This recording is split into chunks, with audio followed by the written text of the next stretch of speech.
Hey, my name is Jolin Crofts, and today it is my honor to introduce Barry and Steve, two extremely talented and really Looking. good-looking, exceptional filmmakers. Thank you. So today we are delighted to have them and find out more about their very funny feature film called Allan the Dog. Oh. Tell my mother I love her. You okay, pal? What's the first thing you're gonna do when we're rich and famous? Being happy and having each other is more important than showbiz. Exactly. It's gonna be wall-to-wall sex for me, too. I have watched this film 5 times. Wow. I love this movie. And this is not just a puppet movie. To me, it's like the movie with Mark Wahlberg. Was it Ted? Sure. It's like that, but funnier. Oh, well, that's crazy, huge compliment. Thank you. We always talked about traditionally Hollywood will, they'll use this movie meets that movie. So Ted was definitely a part of it. Unlike Ted, though, Allan had more ambition. Like Ted just wanted to kind of get high on the couch all day with Right. Right. Just be buddies. Where Allan has these dreams. Yeah, he does. But it definitely has a Ted element, not quite as fun. I loved it. I loved that he wanted to share the girlfriend and everything. It's very, very funny. So, Steve and Barry, welcome to our program and our interview today. Thank you. I just want to know a little bit about your background, who you are, what made you even start in the industry, whatever you want to share with us. Sure. Well, for myself, I mean, I'm sure there's some overlap with Barry too, but always loved movies growing up. So I eventually went to film school, the American Film Institute out here. That's what brought me out to Los Angeles. And I remember, reality TV was just starting to become big at that time. And I remember saying, I will never work in reality television. So I worked in reality television for the next 20 years, but never stopped, writing screenplays and developing screenplays, and finally just, kept writing scripts and eventually met Barry, and we can get into the rest of that a little bit later. How about you, Barry? Well, I come from a long line of gigolos, and then eventually I was like, I'm just gonna stop selling it. I'm just I'm gonna change. No, but I went to I did TV film school as well, but mainly the TV side, production, and discovered editing along the way, and directing I really enjoyed. So my first job out of school, which was really hard, was I was a runner at a film post-production house. So definitely some grunt work for like 6 months, but I was still editing a little bit, and Avid was really coming out at that time. And then I answered an ad in a publication out of the blue, and I put together a demo reel for the Jenny Jones talk show. I don't know if you remember that show. Sure. And the guy's like, man, he's looking at my resume, and I had some cool internships and stuff, but nothing major. And he's like, I really need someone who knows how to work this Avid, and nobody knows how to work it. I was like, I'll tell you what, I'll work for you for free for 2 weeks. And at the end, if you're like, you're terrible at this, we'll shake hands and walk away. But all the producers were my age too. So they wanted to work with me in the fancy new Avid edit bay at Jenny Jones, which was crazy. So I got super lucky. I never had to be an assistant editor or anything. I got thrown into the fire like when I was like 24. And then we had a lot of producer friends who migrated to LA. And then one time I just came out here on one of my hiatuses, and reality was really blowing up in the early 2000s.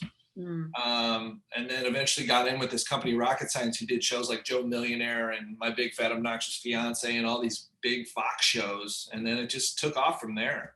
Yeah. And then Steve and I met working at The Bachelor.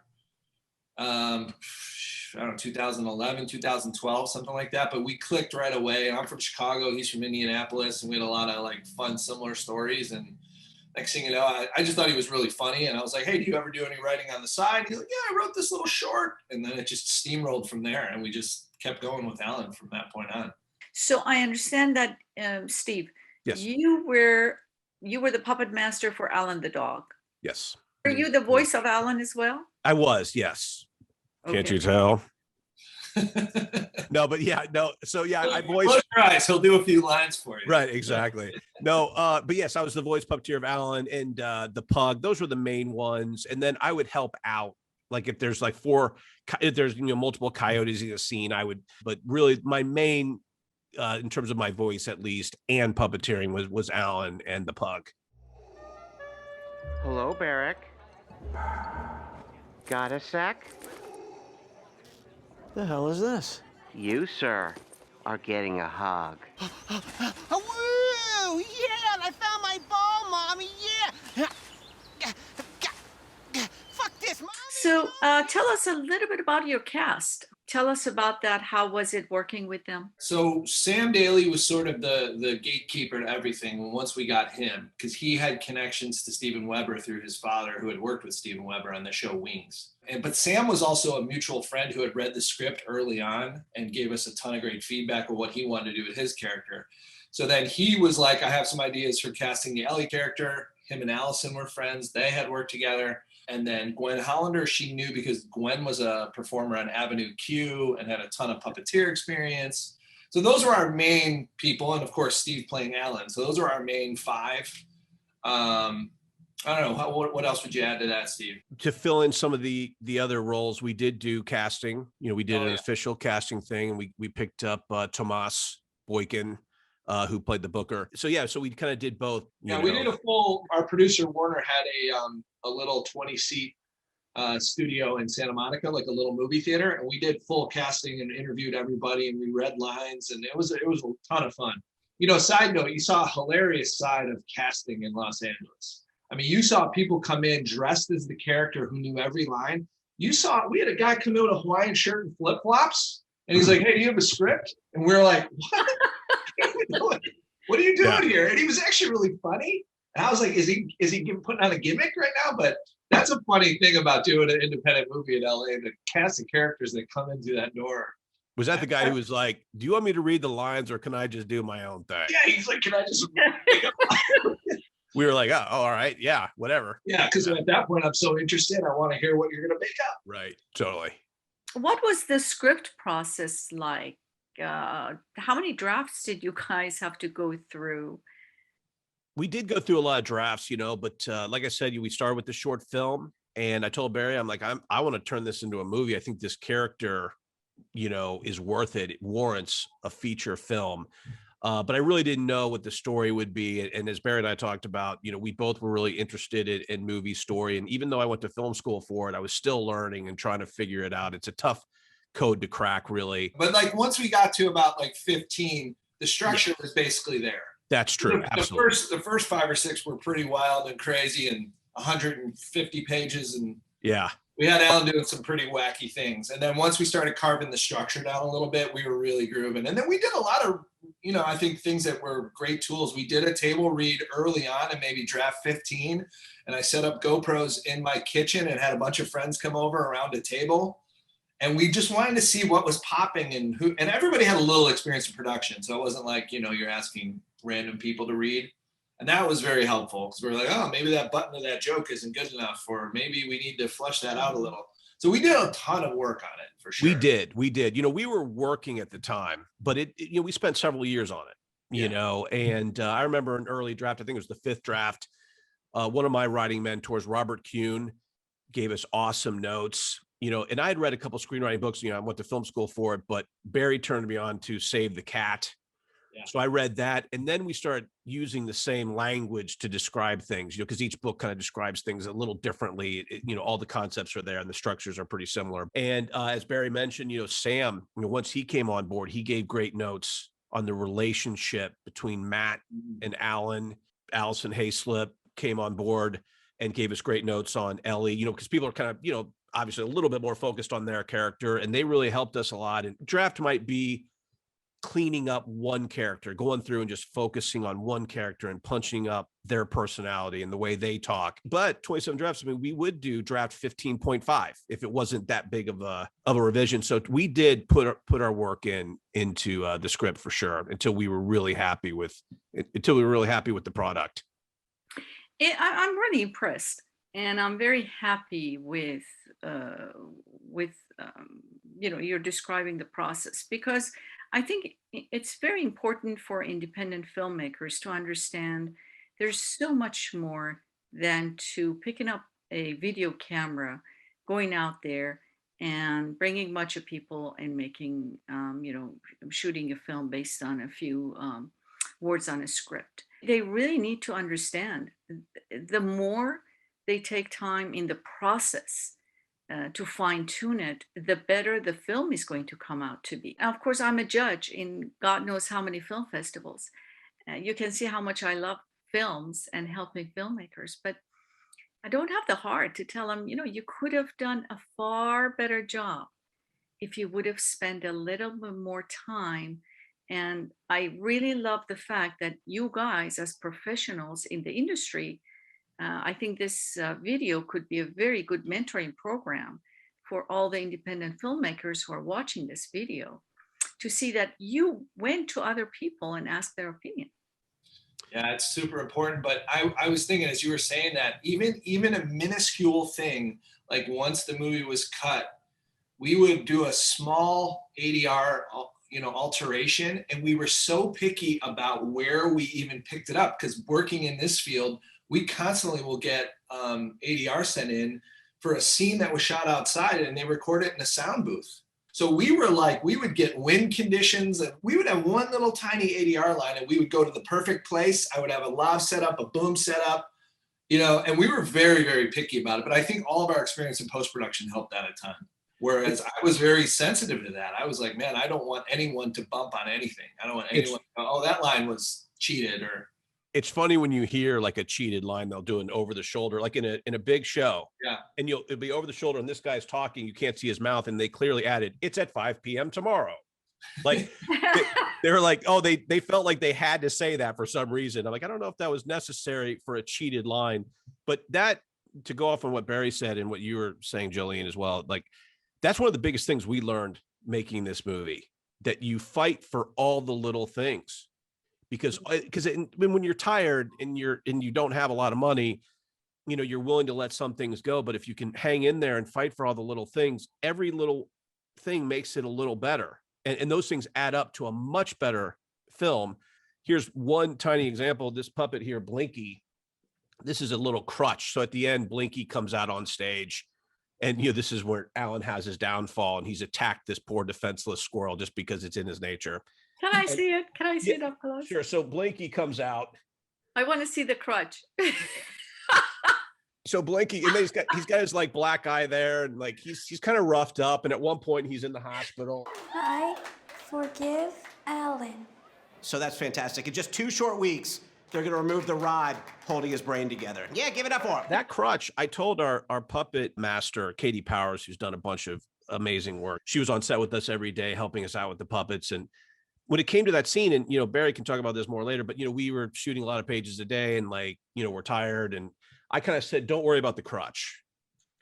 I'm like, you're not going to find a crutch that's this big. I'm going against my point. I was willing to let that go just because I'm like, how are we going to do that? And she shows up and she's got this crutch. I'm like, where did you find that crutch? She's like, I made it out of clay. I'm like, what? So anyway, we loved it. I mean, dude, so when he comes out, he's got this little crutch.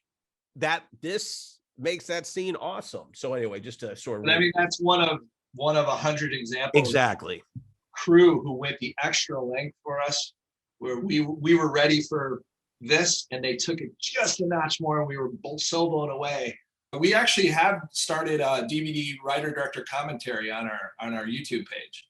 So nice. We're doing it in chunks. We're doing like every 12, 15 minutes of the movie. So 2 of them are out. So we do share a lot of the behind the scenes and how we did stuff on there. Oh, great. We'll talk about that as well. So how did you, let's talk about the crew, because that's a very essential part. You guys have your vision of what you want to create. But at the end of the day, it's really the crew who will be the ones who will help you make that vision a reality. Otherwise, if you don't have a good crew, you don't have a good film.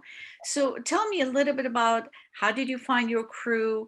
What were the challenges, and why did you choose the crew that you did? Well, Johan, our DP, was probably, I mean, there's so many important members, but he would probably be the first one that jumps off the page to me. And the story meeting him is hilarious, because I had posted something on my alumni page and found him through that, but he was 20 years younger than me. And so I kept meeting all these DPs at coffee houses or whatever. And there was something about Joe the first time I met him, and he's like, he looked up and he goes, I have so many ideas for this movie. I'm like, Awesome. I was immediately like, "Ooh, this could be good. This could be good. Let's run with this a little." And he actually pitched a couple scenes how he would shoot them, and I also wanted to shoot on the camera that I owned because I knew when I was going to get pickups later, I could just take the camera out. I didn't have to rent a camera. And being a comedy, I didn't need to shoot it on some fancy Red Dragon, like drama camera. So meeting him was great. And we knew because of our budget constraints that we needed a younger crew, but we also wanted a hungrier crew who really liked it, and he really liked it.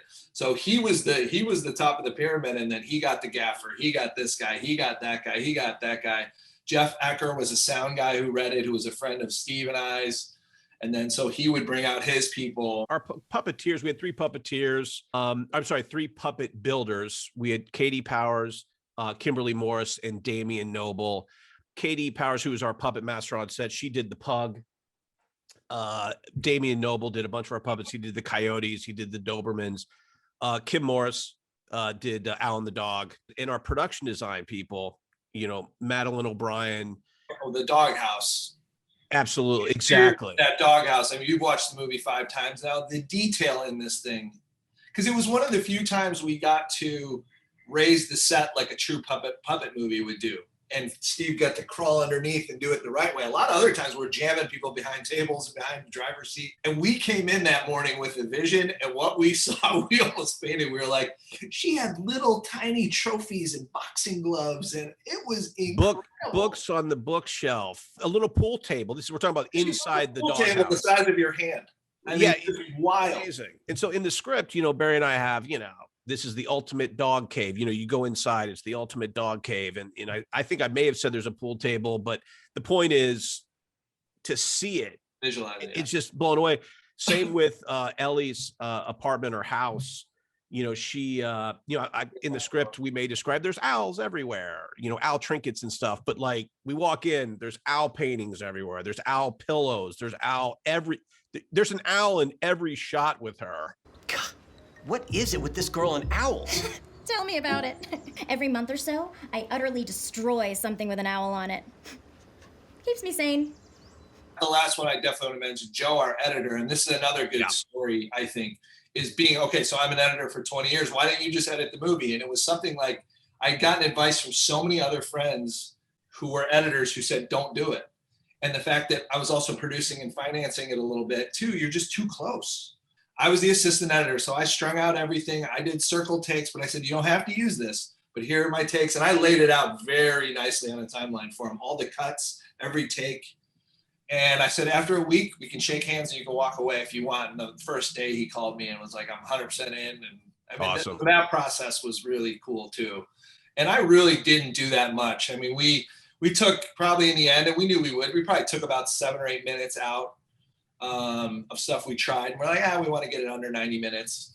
And then, I mean, what else? Maybe I put in some final music and visual effects, but he did 98% of the work.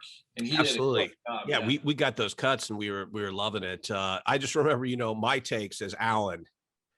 My memory of being on set was I'm giving Barry all kinds of options. Barry would line them up and they're all the exact same. I mean, it was amazing. I was like, what? He's like, which one do you like better? I'm like, I don't know. And then when we did pickups, we were joking. I'm like, exact same way, Barry? Exact same way? So anyway, it's kind of funny looking back. We're lucky that you were so dead on because we were going so fast. Yeah, but we were talking about post-production, Young McGaw. He was our visual effects supervisor who really did some of the tougher rod removals from the puppeteering and stuff like that, which is another cool behind the scenes thing. Like a lot of people know this already and some don't. We shot a lot of the movie on sticks, the tripod, because we knew we needed camera plates. So if you ever saw a shot of Allan, the way we shot it, you see the puppet rod, you see Steve behind him, and then we get him out of the shot, shoot the same exact shot, the plate of it without him in it, and then you go in After Effects and kind of cut around and keyframe and stuff. How many days did you have to shoot for the entire film?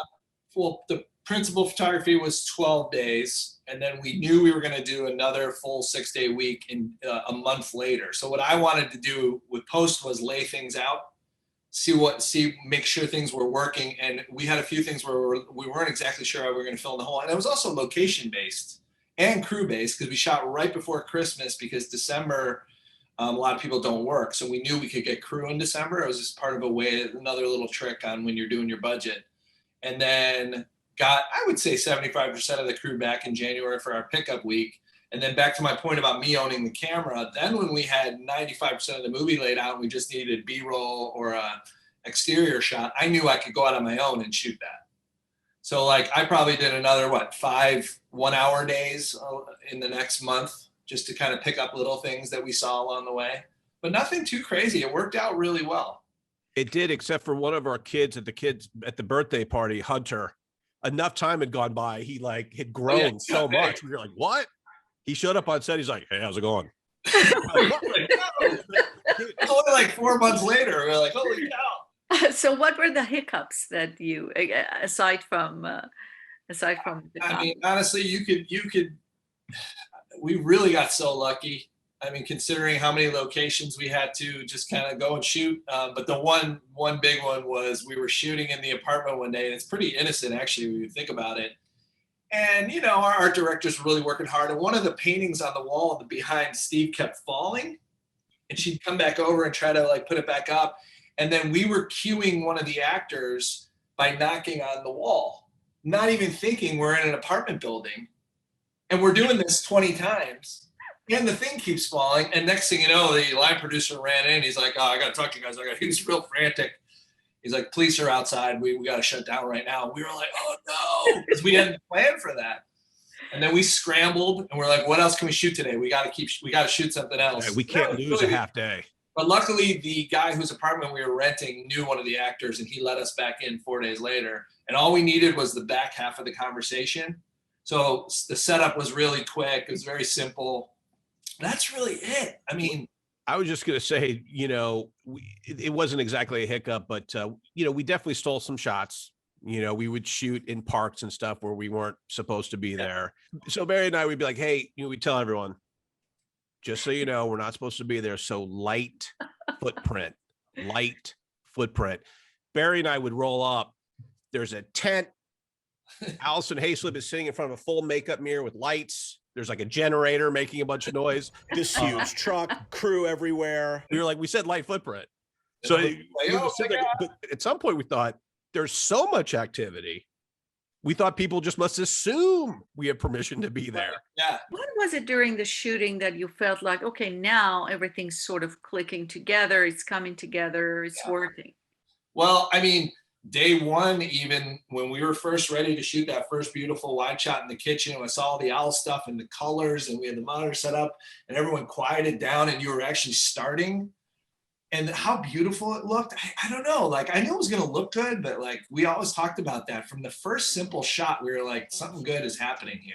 Day two, we did the big scene with Sam and Allison where the sort of, we call it our, I don't know, how would you describe that scene? The big emotional love twist of like, he finally tells her how much right it means to him and everything. And we were at that location for 2 days, and Sam made a point to me in pre-production and being like, can we definitely not do that on day one? Can we ramp up to it? And I was like, oh yeah, of course, 100%. I promise I will always be there for you. I'll even put THC eye drops in my eyes. It's fucking crazy, but I'll do it because you are the smartest, coolest, sexiest, owliest, best dog owning, best kissing, love. Shut up. Just shut up. You had me at what up, L?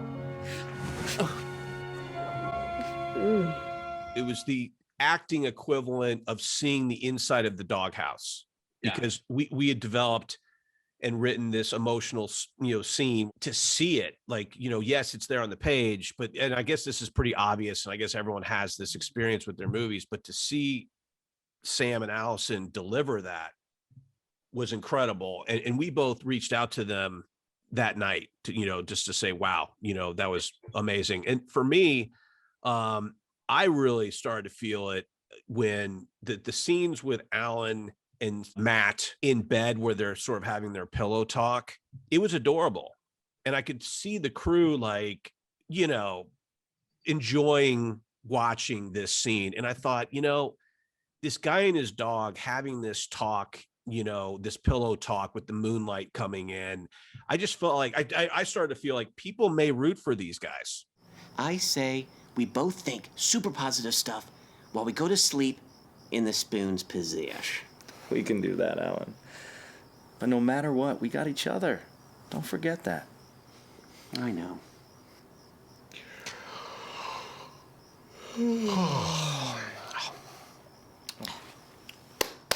We always had a running joke that like, and a couple crew guys had said it. They're like, man, I wish I could talk to my dog every night. Just like as a therapist almost. Yeah. So when you start hearing those little things, you're like, oh, this is cute. This is working. Well, one of the things that I think also makes a movie make or break, and people, people who watch it may or may not be aware of it, but it's really the music. Yeah. And I loved the music in the movie. Who was the composer? So that's our friend Brad Harper. I went to him and I sort of talked about how Danny Elfman was a composer I really loved. And I loved the way he did strings. And I loved the quirky music that I had used in a lot of the comedic reality shows that I had done. So I sort of brought him a bunch of examples. We brought him stuff from all kinds of movies that we liked. It was Wedding Crashers and Sideways. And what were some of the other ones? There was a bunch of soundtracks. I was like, we really like this. So we would temp in music the whole time we were editing. But that was probably the last thing that totally came together was the music, I would think, right? Yeah, I think so. But yeah, we love the score. Amazing.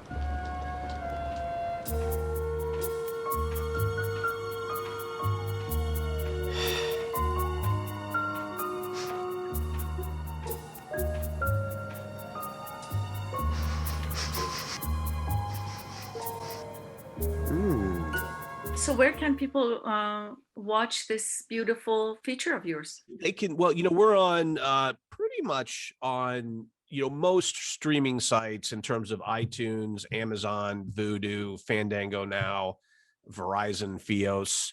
All the cable, what do you call it? VOD, I guess. On demand VOD. VOD. So on cable, on satellite dish and DirecTV. And we'll see what and we're so excited. We made a deal to stream in Russia, Taiwan, and Latin America. In parts of Latin America. That was a big one. Yeah. So that's fun. So we actually have this poster in Russian, and the translation of the title is Dog Baby. And then the tagline, the third is always the third wheel, because of course we're, this love triangle movie. So yeah, go to Russia and check it out. Что сделаешь первым делом, когда разбогатеем? Счастье и близкие люди куда важнее стендапа. Стопудов. Я тоже за беспробудный секс, как ни крути, и все такое. Пес молокосос. What's next for you two? Are you working on something else? We wrote a pilot and sort of ready to pitch a pilot with characters based on the movie, with Matt and Ellie and Alan. And it's very similar in tone to the movie, maybe be great for like FX or something like that, because it skews a little adult.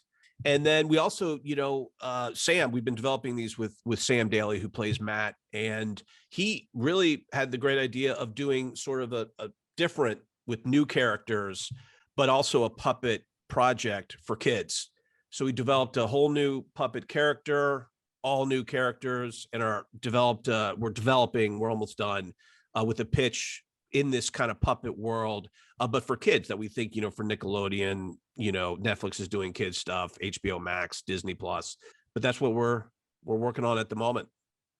That's fantastic.